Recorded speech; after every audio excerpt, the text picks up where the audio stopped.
Welcome to Twisted Liquid RC Boats. This episode of Twisted Liquid RC Boats is proudly brought to you by Slycat Racing.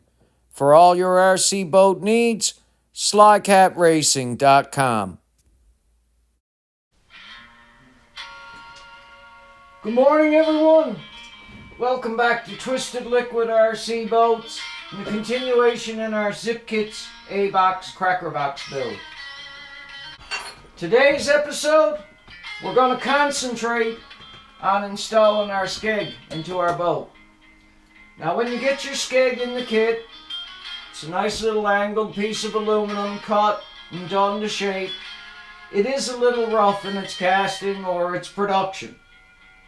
I took the time to use a round file, smooth out the rounded section of it, and sand it smooth with 120 paper so there was no rough, sharp edges that I could cut myself with on the back edge. I then took a flat file and I took the time to sharpen it, and I got that looked after. And that's a pre-sharpen to me. I'll probably do one last little bit when it's fully in the hull.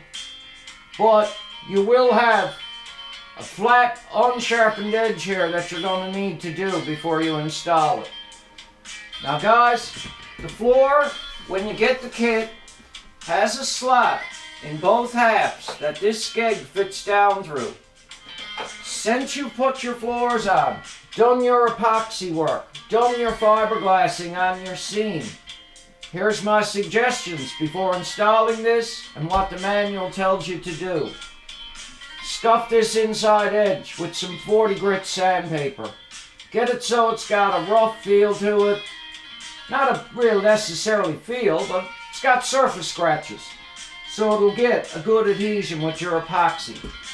Do the same in here on the bottom of your floor. Take your time and get your Skeg fit to your boat so it's got a really nice fitment in the hull. It sits flat, it's down, it's going to adhere well. While you're doing this, use your eyes. Look up through the bottom of your boat. Check and make sure that as you're installing this part, it's in line with the seam in your floor. It's in line with your stuffing tube. And it's also in line with your Skeg strut. Now, the way this boat is after going together, as much as people might doubt it, when I look down the seam of this boat on the bottom of it, the drive line's in a dead straight line with it. And that Skeg is too. If you need to keep it in a position after you get it epoxied in, merely take something and put it off of your working surface and hold it against the Skeg and position it where it can sit and cure well. But use your eyes. Use a little bit of common sense as you're putting it in. They tell us not to fiberglass over the top of it. They tell us to use only so much epoxy in case we ever need to remove it again. They also tell us to use clear packing tape through the bottom of the hull and merely slide it down through when you're ready to install it. Now I don't have any packing tape here, but I'm going to use some masking tape, and I shouldn't have any headaches. It's no different than when you're doing your stuffing box. The main thing that you got to get to get this in there as square to your hull as you can. You want this to be in a good position. Now if it is a little bit off, guys, aluminum is a soft metal, and after the epoxy cures fully and everything's in there good, you probably could slightly bend this to get it into a perfect alignment if you want. But take your time and fit it well before you do. And you won't need to bend it at all, because you'll be able to take a look. You'll be able to see that it's centered down through your drive line. And if you want to get extra picky and probably run straight edge off your level down it between your Skeg and your Skeg there, your Skeg strut and your Skeg in the center, you can get it lined up. Just use common sense and do it. That's all. Now, the last thing I'm going to say before we epoxy it in, and I'm turning around to get to my drill index. After you've done your fiberglass seating, that hole that the skeg goes down through is going to be covered in. Now guys, I found a 5/64 drill bit to be a perfect exact size to merely drill out the fiberglass and the epoxy with. I flipped the boat over very simply. I knew where my slot was, it was filled in, and I took my time and I drilled holes straight down through it till I had a nice slot opened up. Now get it opened up so you have a tiny amount of wiggle room and you can make your life easy putting this piece in. So what I want you to do is concentrate on getting this sitting in flat on the floor. Do a little scuffing of the areas to promote your adhesion. Keep it in line with everything else that you've built in your boat. Mix up your epoxy, install it, and give yourself approximately 3 hours cure time, they say in the manual. I'm going to go a little longer. So let's mix up some epoxy and put our skeg in our boat today.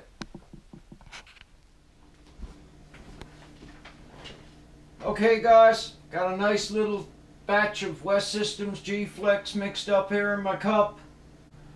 Now I never had no clear packing tape like they want us to use in the manual, so I merely took 3 pieces of masking tape and put down through it to make it easier for the skeg to slide down through it when we do get the epoxy work done. I just took a razor blade and put a slit in the slot so I can slide the blade down through it. We're mainly doing this, guys, to prevent epoxy from oozing out through the bottom of the boat, and we have to clean it up later on. Got my artist brush out. I'm ready to go to work. I'm going to put a good coat on the skeg right here. This surface here, I'm going to make sure that I got a liberal coating. Now, like I've told you guys in the intro, I already got it scuffed. 40 grit paper. Do what you need to do to promote your adhesion. In the manual, they're telling us not to fiberglass this into the boat, over the top of it. They want us to use a good coat of epoxy, but they want us to leave this top edge not epoxied and basically go around it.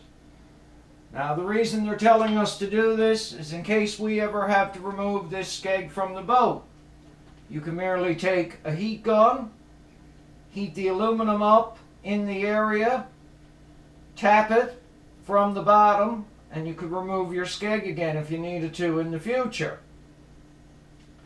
Now guys, I'm not lying to you, I may fiberglass it in. I'm just building this boat for a long time durability and strength and everything, and I'm gonna see what it looks like when I get the coating done. If I'm happy with the way that it is, I'll leave it. But if I think it could use a little reinforcement, I may mix up a small batch of epoxy as I'm doing some work later on and just do it. And if we did have to remove it after that, we could merely sand the epoxy and the fiberglass away and still remove it. But I understand why they are telling you to do it like they tell you in the manual. It will make it easier in case you do need to remove it. Now guys, as before with most other procedures, we do not need an excessive amount of epoxy here, but we do need a fair amount to get a good adhesion. A liberal coating is what I'm going to call it. Make sure you get some down where in the slot. It's not going to hurt at all to get some into it. If we do have to do a little bit of fine sanding work just to clean this up a little bit from the bottom or inside, we will. But surface preparation is critical here. Good mix of epoxy and a good bonding to get this part to stay in this boat. Pay a little attention to doing this step. It's one of the last pieces of hardware you're going to put in this boat. And once you get it done, it's one less step. Now with the little slit cut in it, through the masking tape with a razor blade, it slid down through perfectly. No problem at all. I haven't got no big mess. Before I apply any more, I'm just going to center my boat on the stand so I can see down through the middle of it really well. Use your eye. Make sure it's sitting in the hull like you want it. Take any remaining epoxy that's in your cup and lightly go around the edge of it like they tell you to do in the manual. Put a good bonding coat around the edge, like I say, and the back of the edge too of it.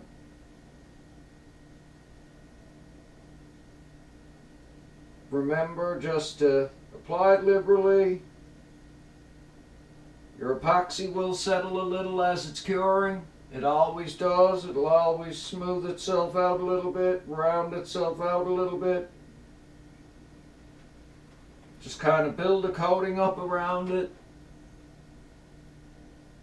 So you got a nice fillet edge between the part and the hull. I'm trying to really be a little bit fussy here, but I know it'll be in there once this cures. So just take the few minutes that it's going to take and get your skeg in. Now guys, like I've said, once you got your epoxy work done, use your eyes, please. Your eyes will tell you everything. Make sure that your skeg is centered down through your boat. Make sure it's in line with your drive shaft, your stuffing tube. Make sure it's in line with your skeg strut. And like I say, once it cures, if you do have to slightly bend it a little bit, you can, because aluminum is a soft metal. But if you do a good job at scuffing the bottom of the floor, prepping the area, and prepping the slot, you can get it to sit perfectly. I don't need any weight. I don't need anything on it. And if that cure is there exactly like it is right now, I don't care what anyone thinks. It's in line, and that's all that matters to me. So let's let this cure, and when it does, that's one more step we got conquered with our boat. Okay guys, I hope that covers good for ye how I got the skeg in the Zippkits A-Box, Crackerbox, and how you do this step. It's not a hard procedure to do. When you get your epoxy in, make sure that you got all your voids. In the bottom of your hull where you used your little 5/64 drill bit to open up the slot, make sure everything is filled in so you don't have a leaky boat. You definitely want to make your boat float and not sink.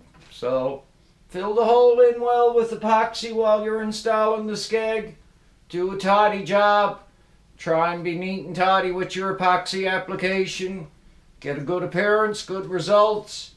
Let it cure and you'll be happy with the placement of it. Now guys, like I've said, use your eyes. I want you to use your eyes when you're building, because your eyes are going to show you a lot of things. I can look down through the center line of this boat now on the bottom of it, and everything's in a direct straight line. I don't want to flip it over and show it to you right now because I'm going to let it cure. But I'm happy with its placement.